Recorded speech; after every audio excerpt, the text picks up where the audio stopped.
Fala pessoal, tudo bem?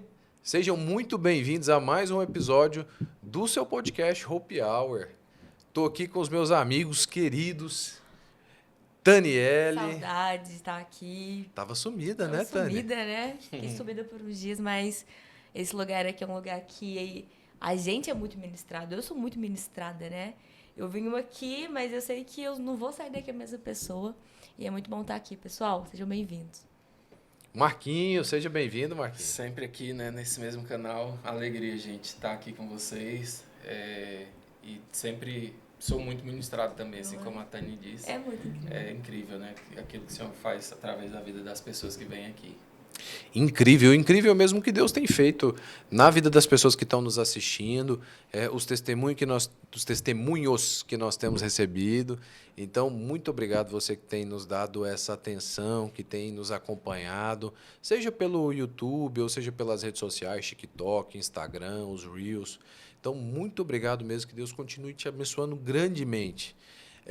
E, além das pessoas que têm nos acompanhado, tem as pessoas também que têm nos financiado, né? É isso Graças aí. a Deus. Deus Graças levanta, a Deus. né? Deus sempre levanta aquelas pessoas que não vão deixar ninguém, né? Assim como Jesus não deixou aquela multidão ir embora com fome, multiplicou, né? Preparou o alimento. O Senhor também tem preparado, levantado homens e mulheres de Deus que têm acreditado nesse projeto. Data Center. Top. Se você tem seu servidor, se você precisa desse tipo de serviço, a IDX é a melhor do Brasil, a menor latência do país, e você pode contar com eles. A gente também tem a Dom Virgílio Pizzaria, assim como o Thales diz, né? Se você pedir agora, vai chegar antes do final do episódio aí na sua casa. Antes de acabar o episódio, vai chegar. O supermercado Peça uma de carne de sol, né? Com rúcula. Olha, a dica. Supermercado Real. Supermercado É Real. incrível. A melhor carne mais limpinha que você vai achar lá, os melhores produtos você vai achar lá, o pão de queijo maravilhoso. Pão de queijo muito Tudo você bom, vai né? achar lá no E o pão Supermercado deles Real. também é muito crocante, é bom pra Maravilhoso. caramba. E a Matriz Office, móveis de escritório De qualidade. alta É qualidade, verdade. você encontra lá na Matriz Office. Bom, e eu tô aqui também com um convidado muito especial hoje, Frank. Frank, seja bem-vindo. Obrigado, é um prazer estar aqui com Bem-vindo, meu vocês. Nós Bem-vindo. temos, né, ouvido muitas histórias e captado muitos testemunhos para que venham aqui deixar a sua marca de esperança. E realmente, assim, quando eu ouvi a sua história a primeira vez, eu me impressionei bastante, né? E eu acho que um nome que caiu muito bem para esse episódio foi justamente a esperança e as tragédias. É interessante que tragédia é uma coisa que ninguém quer viver. Com Né? certeza. Ninguém escolhe viver isso. Mas, cotidianamente, muitos de nós acabam vivendo. E o que fazer? Como preservar a esperança nessas situações? Então, seja muito bem-vindo, Frank. Queria que você contasse um pouquinho da sua história conosco e compartilhasse tudo isso que você viveu e como Deus tem feito, tem agido na sua vida. Sim, cada um tem a sua história, né? Ninguém é isento de ter a sua história. Uns mais dificuldade, outros mais tranquilos. Mas, assim, a dificuldade, ela vem para nos fazer crescer, né? Mesmo que, às vezes, a gente não saiba que Deus está trabalhando nessa dificuldade. Mas, a partir do momento que você passa por ela e aprende o que você tem que aprender naquela dificuldade, aí você começa a entender o porquê você passou por tudo aquilo, o que Deus queria te levar, até onde Deus queria te levar com todo aquele sofrimento e com certeza trazer bênçãos para você com isso, né? Hoje eu compreendo, hoje eu consigo ver o agir de Deus na minha vida, de tudo que aconteceu comigo e me trouxe muito crescimento. Me trouxe também muitos traumas que eu tive que ser tratado, tive que ser curado de muita coisa, mas com Deus a gente é tratado e é curado para tratar e curar também pessoas. Né? Se você passou pela experiência de ser tratado, é porque Deus tinha algo em levar você para tratar outras pessoas. Se você passou por situações de ser curado, é porque Deus quer que você cure outras pessoas. Então, tudo isso só vem pro nosso crescimento. Né? Quando a gente está com Deus... A tragédia, ela gera essa empatia, né? Com certeza. Você consegue assimilar a dor do próximo com a que você viveu. E, Frank, como é que foi a sua história? Assim? Quando foi que você começou a viver esses momentos difíceis? Nós somos, a minha família é do interior de Goiás, né? Interior de Goiânia. Ali uma cidadezinha, até muitos confundem quando eu falo, porque é Taquaral. Aqui é Taquaralto, né? Lá é Taquaral de Goiás. Aqui é Taquaral de Tocantins. Então, Taquaralto. O TO daqui é do Tocantins. Exato. Lá é Taquaral, é 60 quilômetros de Goiânia. E minha família de lá, eu nasci lá, toda a minha família nasceu lá. E meu pai teve um casamento um pouco conturbado, sabe, no início. E muitas confusões, muitas brigas entre ele e minha mãe. E eu sou o último filho, o filho mais novo, né, o caçula. E quando eu nasci já havia um certo problema com eles no meio da família. E chegou a um ponto que meu pai decidiu, na tentativa de salvar o casamento, de distanciar um pouco da família, decidimos vir embora para o Tocantins. Na época, claro, norte de Goiás, isso tem 43 anos. 43, 40 e mais. Se eu tinha 5 anos de idade, hoje eu tenho 47, mais ou menos isso. Então era norte de Goiás, aqui não tinha nada. Era uma terra sem ninguém, né? Uma terra sem lei. E nós viemos aqui para uma cidadezinha chamada Crixás, vocês devem conhecer aqui na BR-153. E meu pai comprou uma fazenda lá. E nós começamos meu pai começou a trabalhar na fazenda. E meu pai, ele tem um dom muito grande para mexer com... Tinha, né? Ele faleceu tem 3 anos. Ele tinha um dom muito grande para mexer com planta. Tudo que ele punha a mão, Deus fazia ele prosperar e dava certo de uma maneira muito incrível. E a gente prosperando, a fazenda crescendo, e os filhos foram muito apegados com meu pai, sabe? Os 4 filhos eram muito apegados. Nós éramos 2 mulheres e 2 homens. Uma já faleceu e éramos todos muito apegados a ele. E minha mãe sempre foi um pouco afastada, sabe, da gente. Ela sempre foi mais dura, sempre um pouco mais afastada. E com o tempo meu pai descobriu, depois que veio para cá, que ela estava traindo ele com o fazendeiro vizinho. Inclusive que era muito maior que a gente e que meu pai trabalhava para ele num certo tempo do ano para depois ele ajudar na nossa colheita. E ele descobriu e não quis, né? Só falou para ela que não queria mais e para ele estava tudo resolvido. Mas aí ele foi algumas vezes desafiado por esse cara e acabaram se envolvendo em confusão, se envolvendo numa briga. E aqui, como eu falei no início, é uma terra um pouco sem lei, né? Tinha muita invasão, tinha muita questão de tomar a terra do outro. Então, nós não temos um definido realmente o que aconteceu. O que aconteceu foi que chegou uma época, estava separado, meu pai foi avisado que o vizinho não estava feliz com a gente, que estava ameaçando nos matar, mas meu pai não tinha medo. E chegou uma certa época da colheita nossa, eu estava começando a colher, e meu pai foi até Crixás, chegou à noite, ele falou assim, vou até a cidade arrumar sacarias, abastecer a gente tinha uma Kombi para carregar sacarias no meio do mato, no meio da plantação, para encher de arroz, sabe, na colheita. Aí eu vou lá, vou preparar tudo para amanhã cedinho a gente começar a trabalhar. Como os filhos nunca largavam ele, os 4 pulou na Kombi, vamos com o senhor. Ele, não, então tá. Nessa ocasião, sua mãe já não morava mais com a gente. Morava com esse fazendeiro ao lado. Exatamente, morava ao lado. E nós fomos para a cidade e foi mais um rapaz com a gente dentro do carro. Fomos para a cidade, meu pai abasteceu, arrumou tudo. Na hora de voltar, as minhas irmãs pediram para ficar na casa de uma coleguinha delas lá, as 2. Meu pai deixou, era muito amigo nosso. Meu pai deixou as 2 lá, voltou eu, meu irmão e meu pai e esse funcionário. Era um rapazinho, na época ele devia ter seus 17, 18 anos. E a Kombi não tinha os bancos de trás, porque era só para carregar a coisa. Só tinha o último lá do fundo. E eu tava lá no fundo com ele, meu pai dirigindo a Kombi e meu irmão do lado. Quando estavam no meio do caminho, já saindo da BR e entrando na terra, tinha uma descida para chegar num rio, num córrego chamado 15 Tiros. E era uma descida muito forte, tinha uma porteira lá embaixo. Aí a gente parava o carro lá em cima e descia, porque para parar o carro lá embaixo era perigoso. Aí meu pai falou pro meu irmão, Marlos, abre a porteira. E eu lá atrás, eu tava escutando tudo, né? Por mais que eu tinha 5 anos, mas esse episódio ficou na minha mente. Eu lembro de detalhes do que aconteceu. Né? Eu lembro de detalhes, com 5 anos de idade, mas nesse dia marcou muito. E a hora que meu irmão foi abrir a porta, nós escutamos os 2 tiros. Pegou 2 tiros na cabeça do meu pai, os 2 atravessou pro lado, e ele já desmaiou, e o carro desceu e bateu na porteira. E aí eu vi, né, o pessoal, os caras chegando, eles estavam de máscara, de capuz. Você estava dentro do carro? Da Tava Kombi? dentro da Kombi. Aí o pessoal chegou do lado do meu pai, o tiro veio do lado dele, né? E veio, e meu irmão foi abrir a porta para correr, eles deram 3 tiros no meu irmão.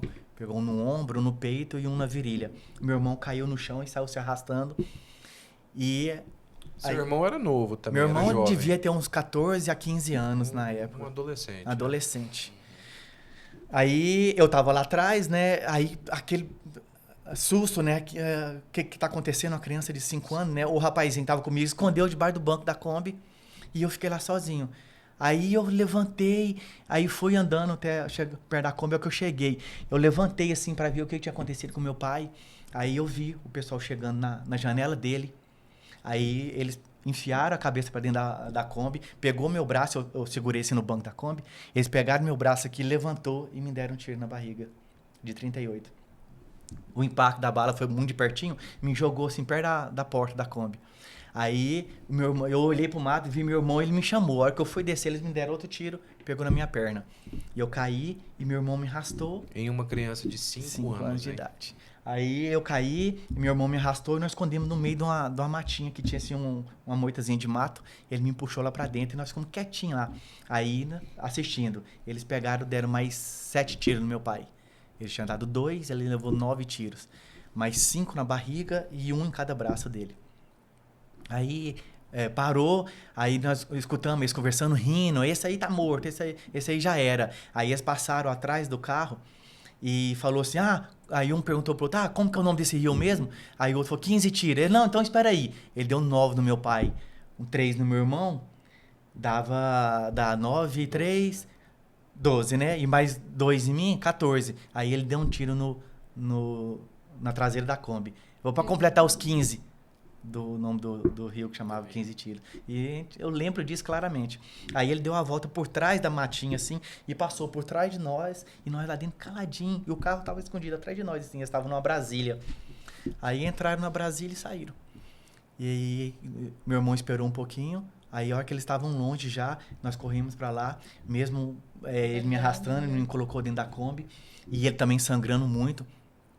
E olhando meu pai... E pensamos, tá morto, não tem condições, não, o tanto de sangue que tinha. Aí meu irmão chamou o rapazinho que tava lá e ele desesperado, ele tava assustado que ele tava travado. Mas aí meu irmão brigou com ele para ajudar e jogaram meu pai para trás na Kombi. Meu irmão ainda conseguiu pegar a Kombi e dirigir até Crixás ainda, mesmo com levar 3 tiros. A sorte foi que os dele pegou em um lugar que não quebrou nada, sabe? Pegou e vazou do outro lado, pegou em cima do peito, passou direto, pegou no ombro, passou direto. E o da virilha a bala parou dentro do saco dele. Saiu e parou dentro do saco dele. Detalhe curioso. Detalhe curioso. O médico só deu um piquezinho assim, a bala caiu. Aí chegamos, ele conseguiu chegar até Crixás. E a cidadezinha era bem pequenininha, né? Tudo concentrava ali perto da BR, assim, né? Aí ele já chegou, parou, o pessoal já veio correndo e viu aquela bagunça que tava de sangue, né? Já jogou ele para trás e levou nós para Gurupi. Era a cidade maior que tinha na época, né? Aí chegamos lá, o primeiro hospital, na entrada de Gurupi ali, eles viram a situação do meu pai e falou assim, a gente não dá conta de cuidar do caso do seu pai. E, na verdade, eles falaram assim, ele já tá morto, nós não damos conta nem de atendê-lo aqui. Aí ficou eu e meu irmão e ele foi pro hospital maior. Aí chegou no hospital maior e eu já fui direto pra mesa de cirurgia. Meu irmão também, né? Mas o dele foi mais simples, porque as balas já tinham saído. E o meu não, o meu teve que abrir minha barriga, deu uma cirurgia na barriga de fora a fora, assim, bem grande. A bala era explosiva, foram 36 buracos no meu intestino.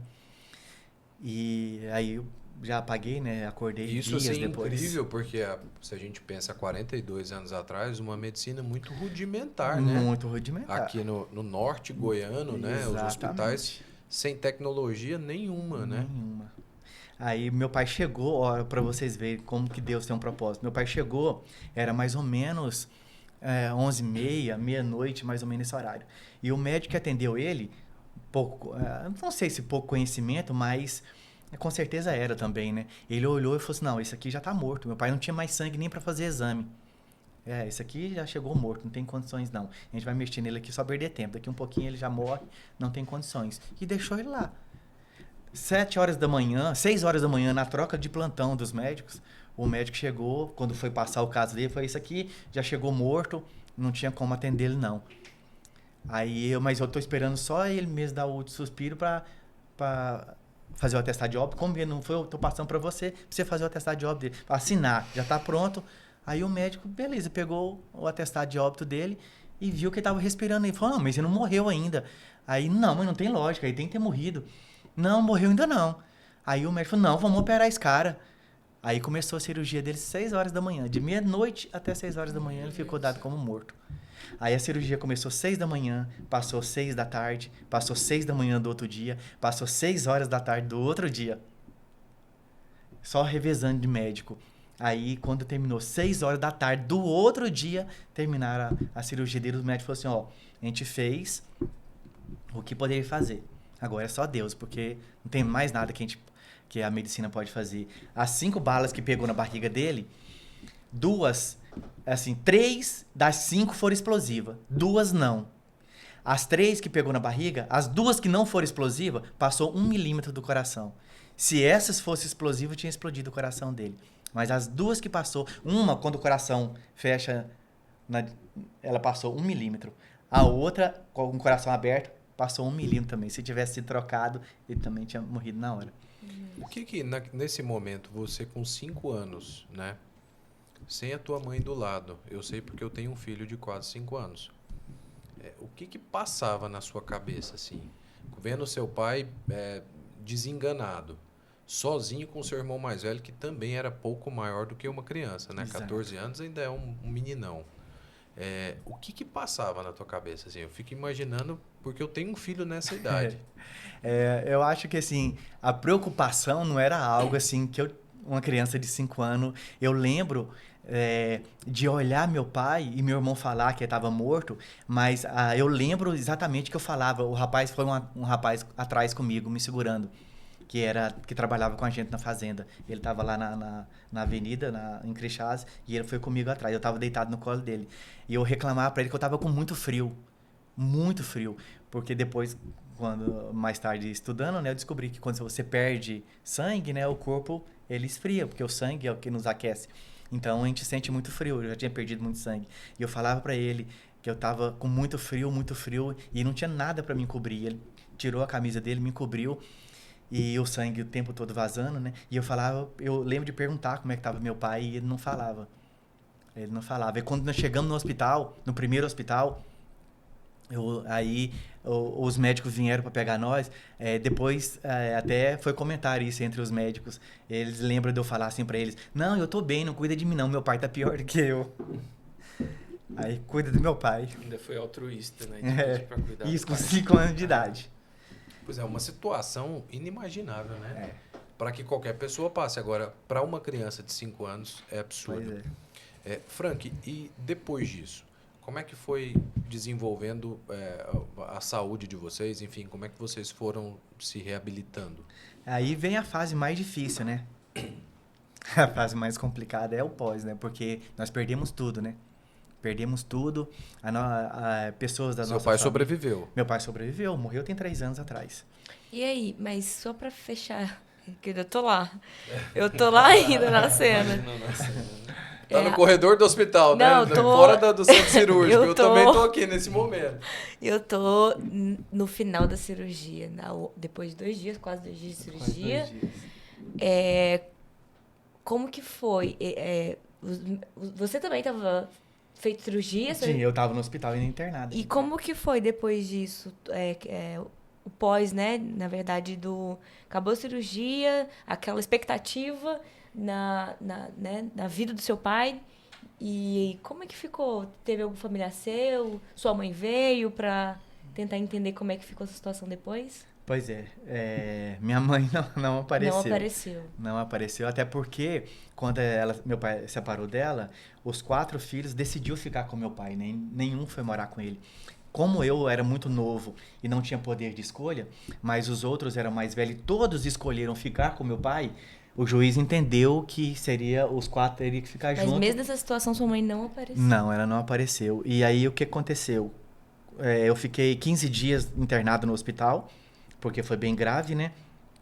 E eu perguntava pelo meu pai e ninguém me falava nada. Nada. Ninguém Mas ele falava. tava em coma, uma coisa assim? Ele ficou em coma um bom tempo, né? Um bom tempo.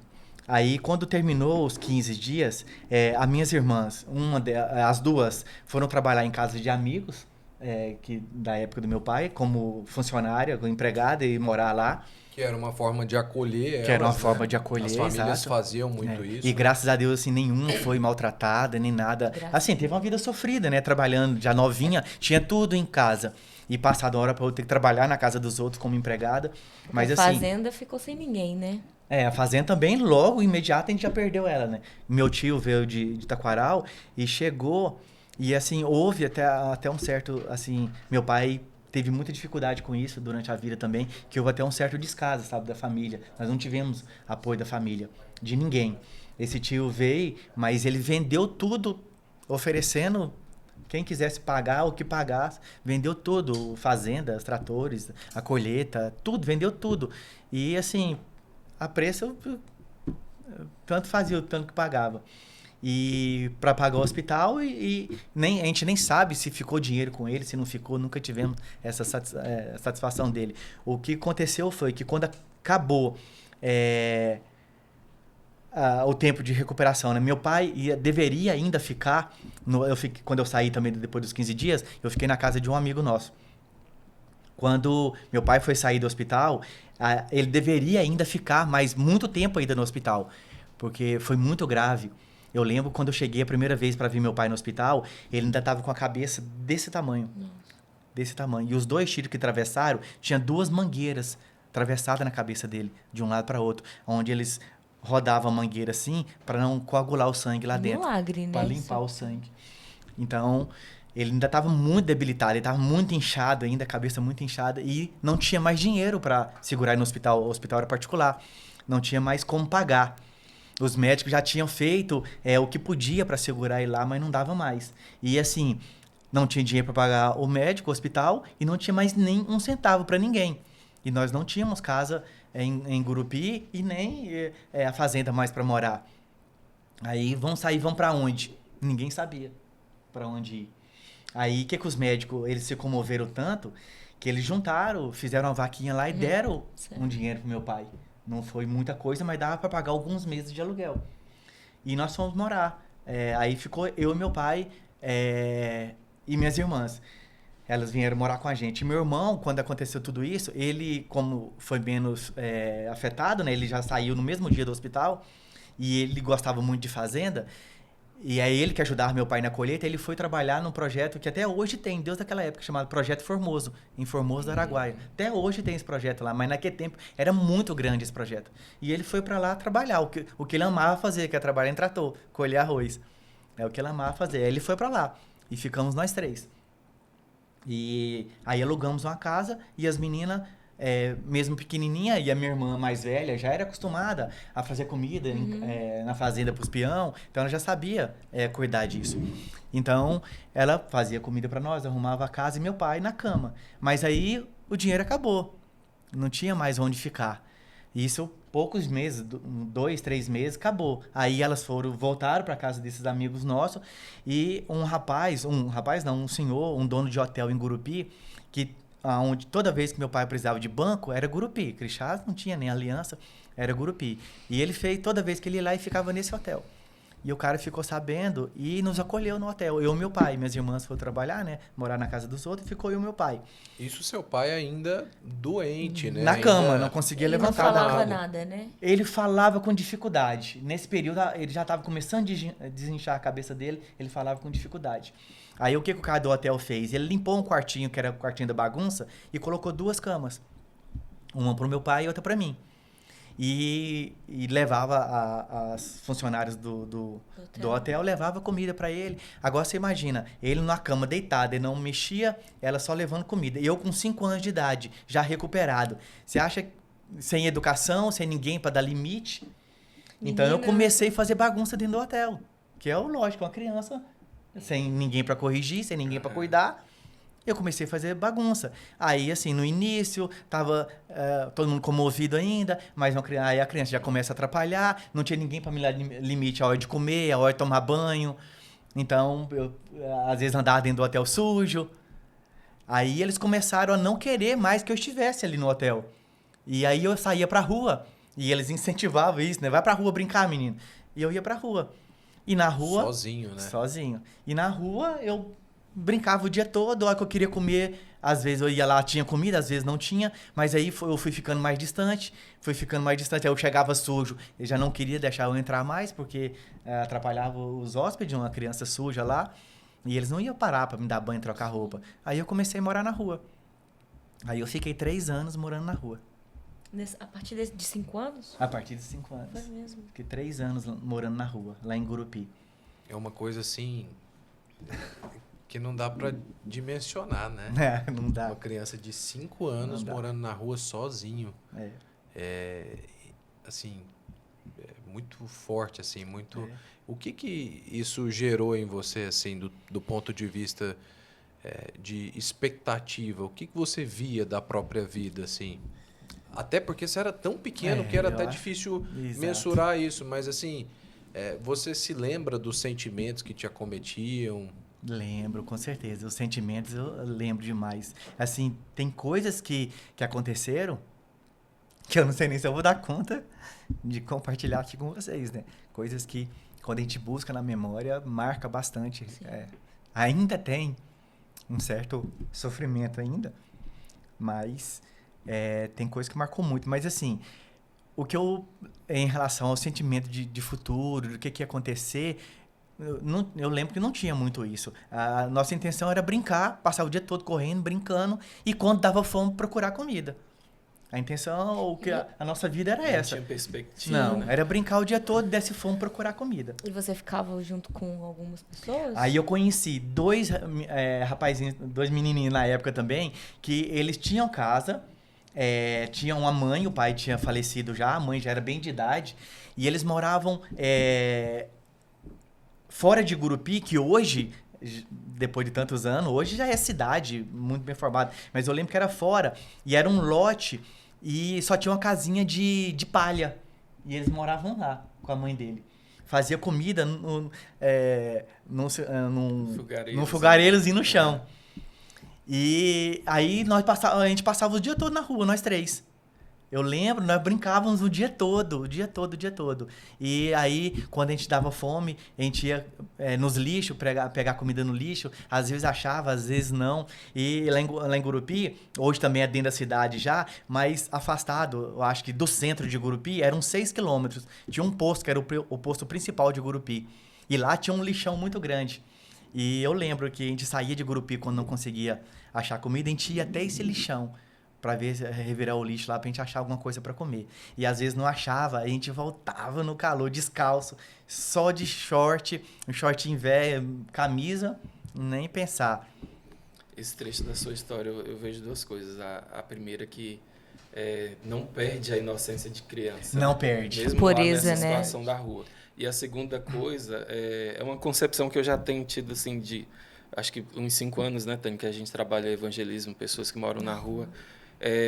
O contexto demoníaco que leva as pessoas para a rua. Maligno A rua não é um problema social, não é um governo que vai mudar. É realmente quando o reino chega para transformar. Porque eu conheci já pessoas que tinham mestrado na rua, pessoas que, assim como eu, formados em contábeis, pessoas que sabiam fazer alguma coisa, pessoas que tinham profissão, mas que um contexto as levaram para a rua.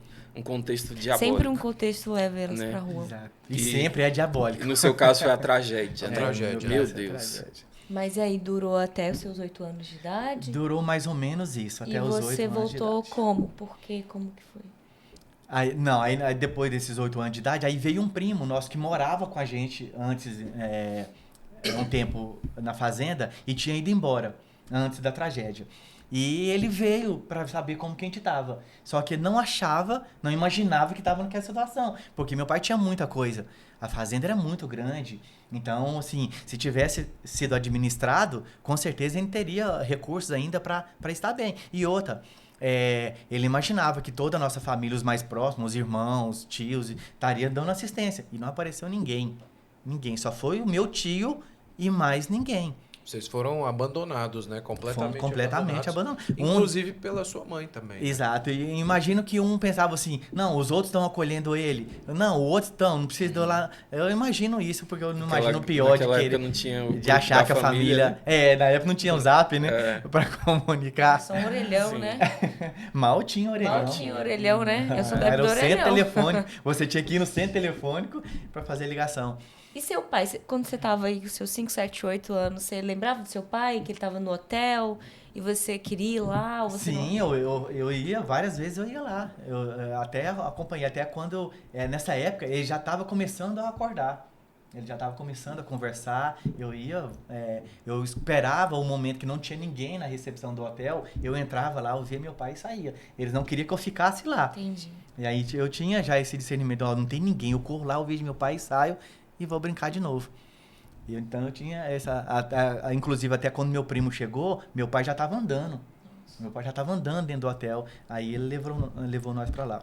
E eu lembro assim, que eu falei para vocês no começo que hoje eu entendo o cuidado de Deus, naquela época eu não entendia, mas hoje eu vejo as situações que eu passei e vejo, consigo imaginar, contemplar, né, os livramentos de Deus naquela época. Hoje eu consigo ver o quanto ele me livrou de virar marginal, de droga, de roubo. Eu lembro da situação que eu tava no mercado, esses dois rapazinhos que estavam comigo, esses dois menininhos que estavam comigo, nós tava com muita fome, não tinha conseguido comer ainda.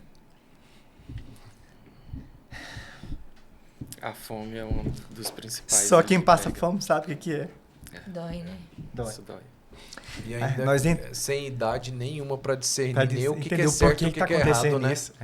Você não consegue nem saber o que é certo e o que é errado. Exatamente. Aí nós entramos no mercado e planejamos roubar a bolacha. Quem tava com muita fome. E nós planejamos, não, vamos entrar lá, tem muita coisa, ainda não tem nada. Esse era o nosso julgamento, era esse. Eles têm muito, nós não tem. Não tem nada. A gente pega lá e come. Mas a gente sabia das consequências. A gente sabia. Mas aí fomos lá, colocamos bolacha dentro da roupa. E, na verdade, na hora que a gente pensou em sair, ninguém teve coragem de levar. Ninguém teve coragem de levar. E o engraçado, que o segurança tava vendo nós pegar as coisas. Ele tava esperando só a gente sair para ele pegar a gente para entregar para a polícia. E naquele momento a gente ia ser entregue para a polícia, ali, ia apanhar, mas Deus livrou. Ele não deixou nenhum dos três. Nenhum dos três. E nenhum dos três tinha noção do que era Deus, do que era certo e errado, igreja. Meu pai nunca vi meu pai falando de igreja, nunca vi nada. A gente não era aquele tempo, aquele catolicismo mesmo que uma vez no mês ia na missa. Mas aqui nunca tinha ido numa igreja. Era o básico mesmo, né? Era Deus. Então nunca. Mas eu vejo. Nós não tivemos coragem de sair. Não, é errado, não vamos fazer isso não. Vão pegar a gente. Nós devolvemos tudo e saímos. E aí o segurança da veia ainda deu uns tapas em nós ainda. Não volta aqui não. Mas ele não podia fazer nada porque nós não tínhamos roubado. Então a proteção de Deus. Até E assim, detalhes, né? e a gente vê também a maldade das pessoas, né? 3 crianças passando fome e eles nem se perguntaram se estavam com fome, tinha acontecido, né? Se não tinham o que comer, se não tinha. O supermercado era muito grande. Eu acho que não daria um prejuízo muito grande ele alimentar 3 crianças certeza. tão pequenas. Então a maldade também do ser humano é muito grande. Muito grande. E teve outro episódio também que me marcou demais. Tinha uma padaria. E a lixeira deles era um galão desse de óleo grande cortado no meio e debaixo de uma árvore. E eles jogavam o resto lá dentro. E eles não deixavam a gente pegar os restos de comida lá, porque o pessoal que estava sentado, a área aberta, o pessoal via a gente pegar um resto e falava, rapaz, as crianças comendo lixo, dá alguma coisa para eles comer. Aí eles ficavam constrangidos e dava coisa pra gente comer. Então eles não queriam mais que a gente pegasse nenhum lixo, porque senão eles teriam, as pessoas comentavam e eles teriam que dar alguma coisa pra gente. Então o que a gente fez? Eu não sei como que a gente inventou aí isso, mas a gente subia na árvore, nós conseguimos encontrar uma linha de anzol com o anzol e nós jogávamos lá dentro e puxávamos os pães que jogavam fora pescavam os pães para comer. Né? E nós comíamos em cima da árvore. Meu Deus do céu. E a padaria era ao lado de uma Assembleia de Deus. E a Assembleia, o teto dela era laje. Aí a telha em cima. Aí nós subimos para cima da igreja e ficávamos em cima da igreja lá, escondido. Aí a hora que a gente via que eles jogavam comida, jogava pão lá, a gente passava pra árvore, passava pro muro, do muro ele pulava pra árvore pra pescar o pão pra gente comer. E aí, e escondendo deles, porque se eles pegassem a gente fazendo isso, eles ainda batiam na gente e punham pra correr ainda. Porque não queria alimentar 3 crianças passando fome. É bem complicado o ser humano. Eu tô aqui assim, eu não sei nem o que falar, mas eu tô como curiosa prosseguir. pra saber como é que você saiu A dessa. gente fica embargado. Cara, assim, eu tenho um filho de 5 anos, então, assim, pra mim, ouvir uma história dessa é uma coisa, Eu tenho uma filha de 6 anos também e isso passa na minha cabeça o tempo todo. Passa na minha cabeça o tempo todo. Eu olho pra ela e penso, rapaz, nessa época, nessa idade, eu tava passando por isso. Como que uma criança com essa idade conseguiu sobreviver como eu sobrevivi? Só Foi os Deus, anjos né? do Senhor guardando, só Deus. É por isso que eu vejo o poder de Deus. Porque ele fala que antes mesmo da fundação do mundo, ele já tinha nos escolhido. Tinha gerado. Ele já tinha escolhido, ele já tinha chamado, ele já tinha predestinado, ele já tinha exaltado. E ele não fala assim, ó, eu vou te predestinar, vou te escolher. Não, ele fala, antes de você nascer, eu já te escolhi, eu já te predestinei e já glorifiquei. Então ele fala, já é futuro. Então ele já sabia disso. Só precisa da nossa decisão. Pra gente passar por essas dificuldades e o dia que a gente decidir fazer a escolha por Deus, ele já programou tudo já. Então ele sabendo que um dia iria aceitá-lo, um dia eu iria estar no caminho dele, ele já me protegia ali para aquele dia acontecesse. Então a gente vê esse proteger de Deus, a mão de Deus, porque eu olho para minha filha, cara, eu falo, como uma criança consegue passar por isso? E assim, querendo ou não, foi imediato eu sair do hospital, uma cirurgia enorme. Eu só fiquei 3 meses na casa com meu pai, depois nós já fomos para lá e eu já fui para a rua. 3 meses não dá tempo de recuperar uma cirurgia como foi a minha. Então, na rua, passando fome, e operado, e mesmo assim eu passava o dia todo brincando. A recuperação, teve recuperação. E nunca aconteceu nada comigo. A gente apanhava de vez em quando ali dos maiores, mas a nossa turminha, nosso trio ali, a gente já sabia fugir desses maiores que tinha na rua, que se pegasse a gente sabia onde esconder, sabia onde tinha os lotes, que a gente podia pular o muro e esconder. Cara, é incrível como que Deus dá uma capacidade. E eles, assim, tinham um mais velho um pouquinho, mas ele devia ter 8, 9 anos. O outro era pequenininho igual eu e eu. E a gente era governado, os dois, criado por um de 7, 8 anos. Você sabe o que virou esses outros amiguinhos? Não sei. Eu lembro o nome pelo qual eu chamava os dois. Era apelido. Eu já pensei demais em conseguir achar essas pessoas, mas nem o nome deles verdadeiro eu não sei. Eu sei que era o Tita e o Teta. Era Tita e Teta. Gente. E o seu? Você tinha algum apelido também? Não tinha. O meu nome era Frank mesmo. Não lembro se eles me chamavam. Falou pra eles, né, que esse nome era Frank. Eu não sei se eles me chamavam por algum apelido, não sei. Não lembro. Não lembro. Eu lembro que eles eram o Tita e o Teta. Era um branquinho, mais velho, e um moreninho, mais novo. Frank, vocês conseguiram se reencontrar depois que o seu primo chegou como família? Pois é, aí meu primo veio, viu a situação que a gente tava, ele ficou indignado com a família também, ele ficou muito, porque ele gostava, por isso que eu falei, aquele caso, já um tá cuidando, o outro tá cuidando, e ele não sabia que a gente tava abandonado daquele jeito. E aí ele pegou a gente, levou pra Goiânia, aí passamos um tempo com ele em Goiânia, aí meu pai já tava se recuperando, já pensando em voltar a trabalhar. E aí seu pai comentava alguma coisa do ocorrido? Como é que era a fala dele?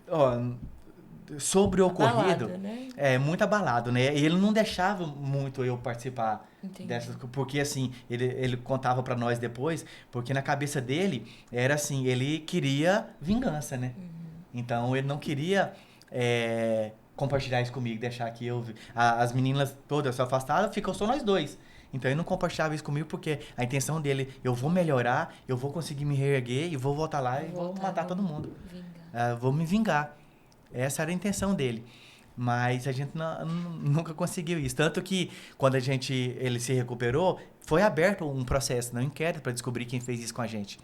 Aí que foi a questão. A gente não sabe se foi as ameaças do amante da minha mãe, se foi ele, ou se foi pessoas querendo matar todo mundo da família e tomar a terra. Porque meu pai não tinha inimigo. Pelo contrário, todo mundo amava meu pai, porque tudo que ele plantava dava melhor, dava mais, e ele ajudava os vizinhos tudo. Até hoje, nós temos amizade com o vizinho da direita foi o que traiu meu pai. O da esquerda, até hoje, nós temos amizade com eles aqui. E então, meu pai era amigo de todo mundo. E então não tinha motivo. Ou era para roubo da terra, para tomar a terra. Tinha muitos grileiros, né? Exato. E a terra dele dava muita coisa, e era uma terra muito grande. Ou cumpriu as ameaças o amante da minha mãe. A gente nunca conseguiu descobrir. No máximo que aconteceu foi um dos funcionários, que era muito amigo nosso, mas era funcionário desse vizinho do amante da minha mãe, foi preso pela justiça como suspeita de ter feito isso. Porque teve testemunha que viu ele rondando a nossa casa armado à noite. Teve testemunho que contou isso. Mas foi preso, mas logo foi liberado. E o delegado que estava, na época, cobrindo o caso, de uma hora para outra ele foi embora pro sul aposentado. Então, assim, a gente imagina que tinha alguém por trás com muita influência, com muito dinheiro, que conseguiu comprar ali a justiça. Aí meu pai desistiu, fomos tocar nossas vidas. Em Goiânia. Em Goiânia. Mas aí começou. Aí ele me deixou na casa de um tio, para ficar comigo, para ele arrumar emprego, para ele trabalhar. E minhas irmãs já estavam na casa de cada um mesmo, de outros parentes, já tinha saído de Gurupi, estava na casa de outros parentes. E aí eu fiquei na casa desse tio. E ele me criou ali até uns 12 anos. Até uns 12 anos eu fiquei na casa dele. Era o interior também, interior de Goiás. Já na divisa do Tocantins aqui, a cidade ali perto de Niquelândias. Trombas. Uma cidadezinha bem pequenininha. Na divisa ali, Niquelândia e Trombas. Eu fiquei morando com ele lá um bom tempo. Aí lá, assim, meu tio me criava muito bem, minha tia... tinha as artes que a criança faz, né? Levar um ataque de vez em quando, mas nada demais, não. Tem só lembranças boas dos meus primos, só lembrança ótima do tempo que eu passei com eles. No tempo que eu passei com eles, na verdade, durante a minha infância e até adolescência, eu acho que foi a melhor época da minha vida. Porque lá eu não passava fome, lá eu estudava, brincava o dia todo com o meu primo que era mais novo, e meu tio não obrigava a trabalhar, nada, era estudar e fazer a coisinha mínima ali da casa para ajudar. Mas me tratava, meu tio era a coisa mais maravilhosa do mundo. Morreu também, tenho até saudade dele demais. Criou muito bem. Aí até que meu pai voltou e me pegou para morar com ele de novo. Aí voltou o sofrimento de novo. Não, porque assim, ele tava conseguindo tudo, né? Aí fomos morar de favor na casa dos outros, de novo, de estranho.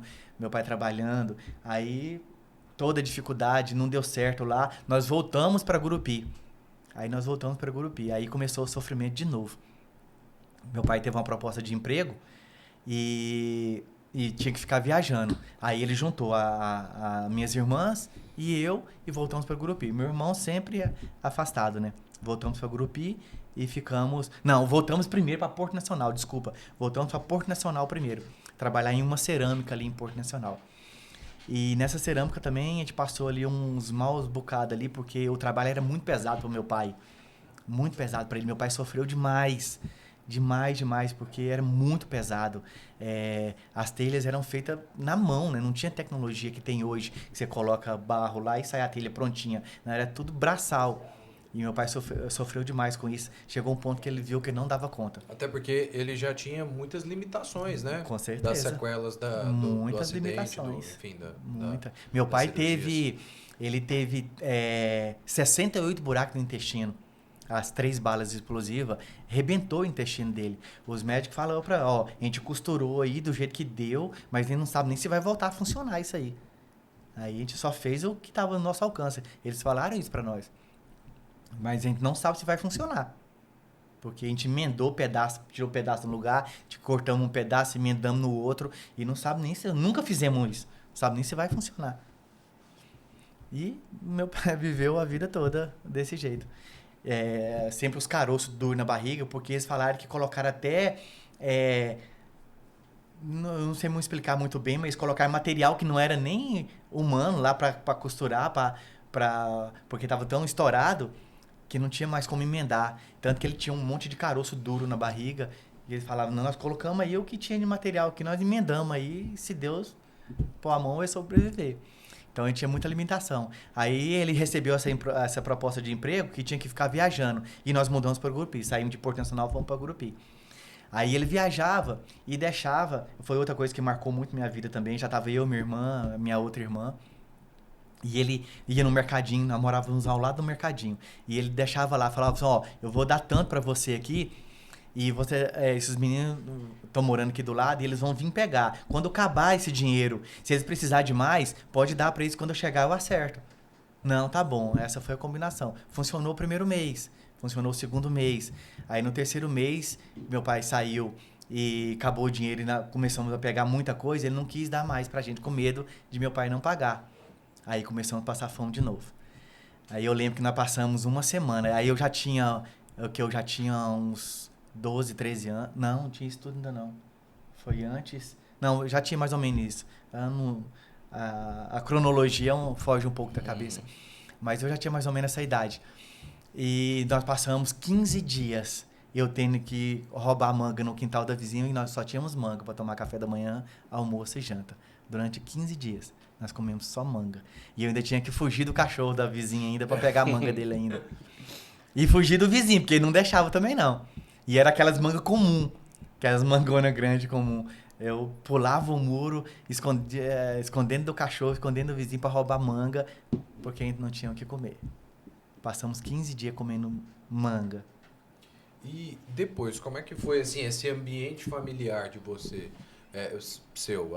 Suas irmãs foram crescendo, elas se casaram, como é que vocês foram... o seu pai chegou a casar de novo, enfim... O meu pai ele decidiu nunca mais casar. Ele decidiu nunca mais ter relacionamento. Desses anos, até aos 3 anos atrás que ele faleceu, ele levou uma namorada dele pra dentro de casa, que quase casou com ele. Mas mesmo assim ele não teve coragem. E ela tratava a gente gostava muito dela, tanto que a gente incentivou ele. Mas isso eu já tava com 14 anos. Até lá ele nunca apareceu com ninguém em casa, nunca se envolveu com ninguém. Ele falava que tinha medo de pôr uma pessoa dentro de casa e maltratar a gente. Né? Depois de tanto a gente já ter sofrido, ele ficou com medo. Uma barreira emocional grande, né? Exato. Aí ele levou essa moça lá e a gente gostava muito dela, incentivamos ele a casar com ela, mas ele não quis.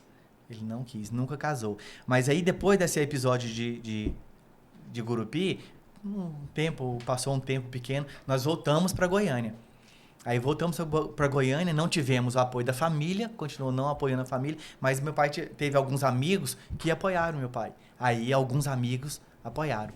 Aí nós começamos, aí as meninas já estavam mais de idade, eu já estava com 13 anos, e as meninas começaram a trabalhar, meu pai começou a trabalhar também, esse amigo dele arrumou um emprego para ele, até na parte de... Aqui, eu não sei como é que chama hoje o órgão que é aqui. Esse que faz limpeza das ruas, pega lixo. Lá em Goiânia, aqui é particular, né? Lá em Goiânia era do município. Chamava Comurg. E a Comurg tinha uma área que era de hortaliça, que fazia comida, fazia as marmitas, que gerava ali as hortaliças para fazer a marmita dos funcionários da empresa. E meu pai trabalhava nessa área de fazer das plantações. Das hortaliças. Ele entendia muito. Sim. E minhas irmãs, as duas arrumou um emprego. E eu, com 14 anos, comecei a trabalhar. Com 14 anos, carteira assinada, comecei a trabalhar na Rei Drogas, em Goiânia. Distribuidora né? Mais cedo. Distribuidora de medicamento. Carteira assinada, 14 anos de idade. E começamos a estabilizar, sabe? A gente morava num quartinho, onde era um cômodo só. No mesmo cômodo era a cozinha, era a sala, era o quarto e só cabia 2 camas, era 2 beliches. A minha irmã dormia com a outra, um embaixo e em cima, e eu dormia com meu pai na cama do lado. A cama de cima eu não tinha coragem, eu dormia com ele. Dormia nós três, era o quarto, cozinha, sala, tudo num quartinho só. Tudo juntinho. Quando os 4 começou a trabalhar, nós começamos a estabilizar. Mudamos para uma casa maior. Eu cheguei até meu aniversário de 14, 15 anos, fazer festa. Nós fizemos festa no meu aniversário de 14, 15 anos. Foi quando eu comecei a treinar musculação, com 14 anos de idade. Comecei a treinar musculação. E aí, as minhas irmãs começaram a trabalhar numa empresazinha. Elas formaram uma empresazinha de como é que chama? De fazer roupa, confecção. Confecção. Que é muito comum lá em Goiás. Exatamente. E elas começaram a fazer em casa. Nós estávamos morando numa casa grande. E elas começaram em casa, em um cômodo da casa. E cresceu muito rápido, sabe? Foi crescendo e uma saiu do emprego e começou a administrar. A outra saiu do emprego e investiu mais. E foi crescendo. Até que elas pediram também para mim sair do emprego para pegar a rescisão de contrato, né? Que eu já trabalhava lá, tinha 2 anos. E investir na empresa. Né? E tinha um rapaz que passava lá e comprava todo o nosso estoque para vir aqui pro norte de Goiás, aqui, pro Pará e o Maranhão. E ele vendia tudo. E eu lembro que ele comprou a primeira vez todo o nosso estoque. A primeira vez, voltou, acertou tudo certinho. Comprou a segunda vez, tudo que a gente tinha, acertou certinho. Na terceira vez, ele comprou tudo e nunca mais apareceu. Meu Deus. Falimos, voltamos pro zero de novo. Aí foi quando eu vim pra Palmas. Aí foi quando, em 93, eu vim aqui pra Palmas. Tem já 39 anos, né? 93. 29 anos. Eu sou de 96. 29. Aí, Tânia, revelando a idade. 29 anos. Daquele memezinho da Nazaré, né? Mas bem isso, Calvin, de humanos. Eu sou de 92. Aí vim pra cá também, sem nada, falido. Moramos uns 6 meses na casa do meu irmão lá. Aí meu pai ficou lá, porque meu pai era o único que trabalhava e eu desempregado com a minha irmã. A minha outra irmã, a mais velha, foi trabalhar fora. E a minha irmã mais nova, que chegou aí pros Estados Unidos, que morreu lá, veio pra Palmas e me chamou pra vir com ela. Vamos pra lá, né, tudo acontece lá, vamos pra lá, vamos pra lá. Mas vamos. Nós viemos pra cá sem nada, com a mão com o dinheiro da passagem. Seu pai ficou? Meu pai ficou em Goiânia. Ele falou, vai pra lá, vê como é que é as coisas. E o final do ano, até o meio do ano eu vou. A gente chegou aqui em Naquela dezembro. época tinha muito aquela propaganda, né? A terra onde o sol nasce pra todos. Exatamente. E aqui hoje é o sol, a terra que um nasce sol o é sol pra pra cada todos, pessoa. pra cada Sol que é o lugar mais quente do É a Brasil. terra que queima todos com o sol. Verdade. Mas eu amo esse lugar aqui, eu amo demais. Aí nós viemos pra cá e conseguimos montar um pit dogzinho de vender sanduíche. Ali na quadra 71, onde eu moro hoje. Na esquina. E no fundo do pit dogzinho tinha uma quadra de vôlei de areia. E aí nós limpamos a quadra, conseguimos da prefeitura um caminhão de areia, colocamos lá e começamos a organizar jogos de vôlei e futevôlei lá. Rapaz, esse barzinho, esse pit dogzinho bombava de gente. Era lotado, era conhecido aqui em Palmas. Era engraçado demais porque assim, ó, dava final de semana, dava tarde, umas 6 horas... nós conseguimos ter iluminação, refletores lá pra jogar à noite. Tava todo mundo de Palmas jogando ali. Tinha vereador, tinha autoridade lá brincando com a gente. Aí terminava, todo mundo saía. Aí você ia final de semana pra outro lugar, chega lá você encontrava as mesmas pessoas nos outros lugares. Porque Palmas tinha pouca gente. A gente saía daquele meio ali, ia pra outro lugar, chegava lá e encontrava todo mundo de novo. Era muito engraçado e dava muita gente. E é uma coisa que eu acho interessante, assim, é o espírito de empreendedorismo de vocês, Pois né? Na verdade, a garra, né? A garra, né? Na verdade, o pai deles, assim, pelos... Essa fibra, né, que realmente, assim, caía, vinha uma tragédia, seja ela do ponto de vista humano, emocional, financeiro, não, vamos recomeçar de novo, né? Isso é interessante, porque muitas pessoas se rendem, né? Exatamente. Diante de uma tragédia, elas se entregam. Exato. E aí começa a ir pro lado do roubo, drogas, vai para tanto outros lados. Mas a gente vê a mão de Deus cuidando da gente, né? Aí chegou uma época, eu lembro que dentro o pit dog era pequenininho assim, né? Aqueles pit dogs bem quadradinho assim, e nós morávamos lá dentro, eu e minha irmã. Nós terminava de atender todo mundo, a gente pegava as mesas, e aquelas mesas dobráveis de ferro, juntava elas, colocava um pano em cima e nós dormíamos em cima dela. Em cima dela. E quando chovia... Sem colchão, sem nada. Sem nada. Nós dormimos em cima da mesinha. Até nós conseguimos puxar um pedacinho para trás de madeira para aumentar a cozinha do pit dog, que o movimento estava grande. Aí a gente dormia no chão. Jogava a coberta no chão, dormíamos no chão. Até meu pai chegar. E quando meu pai chegou, aí nós alugamos uma casa. Aí fomos... Uma casa não, uma kitnet, né? Fomos morar com ele. Mas aí, assim que ele chegou, nós alugamos essa casa, tava tudo bem. O que aconteceu? Tava começando a melhorar, começando as coisas ficarem um pouquinho melhor, né? Do que antes. Não é nada que você tem alguma coisa, mas você tinha roupa.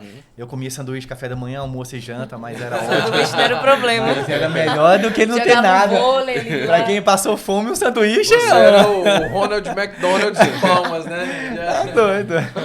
E era tudo contadinho, né? Porque não podia perder, né, o lucro, Sim. né? Então, a gente comia, tinha um refrigerante por dia, então eu bebia metade e guardava pra na janta ter um pouquinho de refrigerante pra beber com o sanduíche. Aí, ó, quem tava assim, alugado a casa, tava melhor. A prefeitura veio e era Era pública, a área pública, né? E nos tirou de lá. Aí começar do zero de novo. Mais uma vez do zero. Sem nada. Aí meu pai entende muito de planta. Aí minha irmã foi morar fora. Ficou eu e meu pai sozinho. Aí alugamos uma kitnetzinha ali na 112, hoje onde é a 112. Não tinha nada lá, né? Da 72 era a última quadra que era habitável. Pra cima era só mato. A 72 foi uma das primeiras, né? Junto com a 14. E pra cima era só mato. E conseguimos uma casinha. Trabalhando de academia e final de semana de segurança. Aí as coisas começaram a melhorar. Mas aconteceu mais alguma coisa? Aconteceu mais alguma coisa? Esperando já mais um aí, Tânia. Aí dessa época pra cá... Você conheceu Jesus aí? Aí nessa época foi quando eu conheci a Jesus. Aí quando eu saí da academia, porque eu vi que o cara não ia me pagar mesmo, que a promessa dele não ia dar certo, eu saí da academia e comecei a trabalhar. Ele acabou que se acostumou com essa questão desse trabalho grátis, Exato, né? Muito cômodo. Exatamente, muito cômodo pra ele. E aí eu, no período da academia ainda, tinha um amigo que treinava comigo e era cristão. E ele me convidou pra ir na igreja dele, a gente era muito amigo. E ele me convidou, vão lá. E eu não tinha noção nenhuma de Deus. Não fazendo nada, mas eu era né? muito Eu não amigo tinha dele, nada a perder, vou lá. Vamos lá. E nessa ministração, na primeira ministração, no primeiro dia, eu aceitei a Cristo. Uau. Nesse primeiro dia. Incrível. Mas assim, o engraçado, eu aceitei a Cristo, mas não fui pra igreja. Eu ainda fiquei um tempo fora ainda. E você não tinha o hábito de beber, de se envolver com alguma mulherada, essas coisas assim, né? Deus sempre te guardou desde lá da infância. Exatamente. Sua adolescência, sua juventude. Nunca deixou. Teve uma época que eu me envolvi com bebida. Uma época. Meu pai nunca gostou, eu nunca vi meu pai bêbado, ele nunca se envolveu. Mas ele falava assim, ó, filho, não é que seja errado, tudo tem que ser na quantidade correta. Não tem prejuízo, mas desde que você não fique bêbado, não use isso para destruir sua vida. Então ele deixava.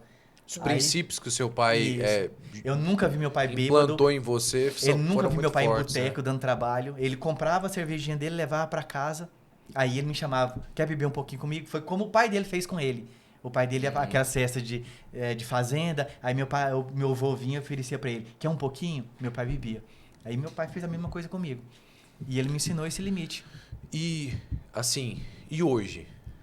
Quem que é o Frank hoje? Assim, conta pra gente de forma bem objetiva. O que Deus fez na tua vida hoje, Frank? Teve um período que Deus me entregou uma academia e eu saí dessa academia de trabalhar lá com a promessa que Deus tinha feito de me dar uma academia. E eu falei, eu não tenho nada, como que eu vou conseguir uma academia? Mas eu já estava na igreja, já tinha me convertido. Eu já estava na igreja, mas se ele quiser me dar, ele é poderoso para me dar a academia. E mantive minha vida normal. E de um mês para outro, eu estava dentro de uma academia minha que custava 150 mil reais. E depois que eu parei a pensar, eu falei assim, como que eu consegui uma academia? Eu estava capinando lote. A minha primeira Bíblia na igreja que eu comprei na igreja, que eu tenho ela até hoje, eu comprei porque eu capinei um lote para comprar ela. Eu tinha entrado no grupo de libertação e eu tinha que ter uma Bíblia, porque você tem que estudar a Bíblia, você não tem uma Bíblia para participar do grupo de libertação, tem que ter uma Bíblia pra gente ler aqui. E eu falei, amanhã eu arrumo uma Bíblia. Saí de manhã com a enxadinha nas costas, capinei um lote e comprei a Bíblia. Aí eu falei, como que eu vou ter uma academia se eu não tenho dinheiro para nada? Mas assim, eu já morava com meu pai, nós já tínhamos a nossa casa, porque meu irmão comprou um lote, eu e meu pai construímos uma casa em cima. E não passava fome mais, mas não tinha dinheiro para nada. E em questão de um mês, Deus abriu as portas de um jeito tão extraordinário que se eu for contar aqui vai dar outro testemunho, outro podcast aqui. Parte 2. Como Deus me fez tá dentro da academia de um mês para outro, isso foi de um mês para outro. Uma academia que vale 150 mil, sendo que eu não tinha um centavo no bolso. Um centavo no bolso. Eu não entendi como, mas comecei a trabalhar e foi um propósito de Deus. E aí, o que acontece? Deus é maravilhoso demais. Ele nos dá algo, mas ele não abre mão da presença. Da sua presença com ele. Verdade. E eu comecei a trabalhar demais e comecei a me envolver muito na academia. Não, porque Deus me deu e eu tenho que cuidar. E comecei a me afastar. Eu tocava no louvor, percussão, porque como eu capoeirista, eu aprendi percussão. Então eu tocava na igreja de percussão e eu era igreja batista. E é do grupo de intercessão, né, de libertação. Aí eu comecei a faltar às reuniões, porque eu tinha que trabalhar, porque eu tinha que cuidar daquilo que Deus me deu. Aí eu comecei a me afastar, e Deus cobrou isso. Trocando a presença pelo Exatamente. presente, né? Aí, só que assim, eu depois veio no meu entendimento também agora atualmente, que era um tempo. Aquilo ali foi um tempo para mim. Um processo para você aprender. Foi um processo para mim. E a academia veio, eu perdi a academia, fiquei 19 anos com ela ali na 72. A academia fechou e eu comecei a trabalhar de personal. Aí comecei como personal, eu passei, aí depois que a academia fechou, Deus me levou um tempo de necessidade. Aí eu casei, e quando eu casei, que a academia fechou, que a academia faliu, Deus me levou um tempo de novo de escassez. Nós passamos, depois de casado, 7 anos, um período de muita escassez financeira. Mas aí já era Deus trabalhando no propósito que Ele tinha para as nossas vidas. Para mim e para minha esposa. No meio do processo ali, depois de tanto perguntar para Deus o porquê aquelas dificuldades, Senhor, eu já passei tanta dificuldade, por que mais essa? Aí Ele nos direcionou, mostrando que aquilo ali não era como da primeira vez. A primeira vez eu estava sem Ele. Aquilo ali não, aquilo ali era um aprendizado para o que Ele tinha para mim, para o chamado que Ele tinha para mim. Aí Ele estava me ensinando a viver totalmente na dependência de Deus. E hoje você é personal, então? E hoje eu continuo como personal, mas já trabalhando na minha área na nossa igreja nós trabalhamos com 5 ministérios, né? E trabalhamos também com 7 reinos. Dentro dos 5 ministérios, o meu chamado é mestral. E dentro dos 5 reinos, o meu chamado é religião. Então, eu sei que o que Deus já revelou isso para mim mesmo. Que eu vou ser eu desenvolvi meu chamado mestral, mas trabalhando para Deus, exclusivamente para Deus. Glória a Deus. E hoje eu já desenvolvo esse trabalho dentro da minha igreja. Eu já desenvolvo um trabalho mestral, eu já trabalho com casais, trabalho com jovens. Nós temos um projeto de reuniões, cultos nos lares, onde a gente faz culto nos lares. Casais. Direcionado para casais. E a partir de agosto eu já começo um trabalho direcionado especificamente culto nos lares com casais. Incrível. E agora eu falei para vocês hoje, eu já vou ministrar a palavra para jovens que estão procurando casar. E não vai faltar o que falar, né, Fran? Com certeza. Esse é o benefício. Eu tô super curiosa com mais coisas. Esse é o benefício. Ele tem filhos? Você é só uma filha? Tem uma filha de 6 anos e um de 3 anos. E um de 3 anos. Frank, você deve ser seu pai com eles, né? Com certeza. Uma reprodução. Frank, eu queria ler um versículo que me lembrou bastante a tua história aqui, que está em Isaías 49, que diz assim, mas o meu povo de Sião, diz, o Senhor nos abandonou, Deus nos esqueceu. O Senhor responde, será que uma mãe pode se esquecer de um bebê? E será que pode deixar de amar o seu próprio filho? Mesmo que isso acontecesse, eu nunca esqueceria de vocês. Exatamente. Talvez você se pergunta, você que está nos assistindo, que vive uma tragédia, um momento difícil, será que Deus realmente me vê? Será que Ele me ouve? Será que Ele lembra de mim? E a palavra que nós temos para deixar para você, Deus não se esquece de você. Ele tem um propósito na sua vida e basta você acreditar, convidar, crer e viver por isso. Frank, eu ficarei o resto do dia aqui te ouvindo, cara, de verdade. Desce a pizza que Deus te abençoe muito, que a sua história continue incentivando e lançando muitas e muitas pessoas. Amém. Sabe? Amém. As suas cicatrizes, elas derramam cura sobre as pessoas. Que Deus te abençoe muito. Muito, muito, muito. Tânia, muito obrigado. Marquinhos, muito obrigado. E você que está nos assistindo, muito obrigado. Obrigada, que Deus pessoal. te abençoe. Curta aqui, nos siga, compartilhe. Compartilha essa história que incrível. Deus abençoe você. E depois você volta para falar o resto. Para Para nos fazer sorrir, porque hoje foi só choradeira. Um grande abraço, gente. Até mais. Tchau. Tchau, tchau.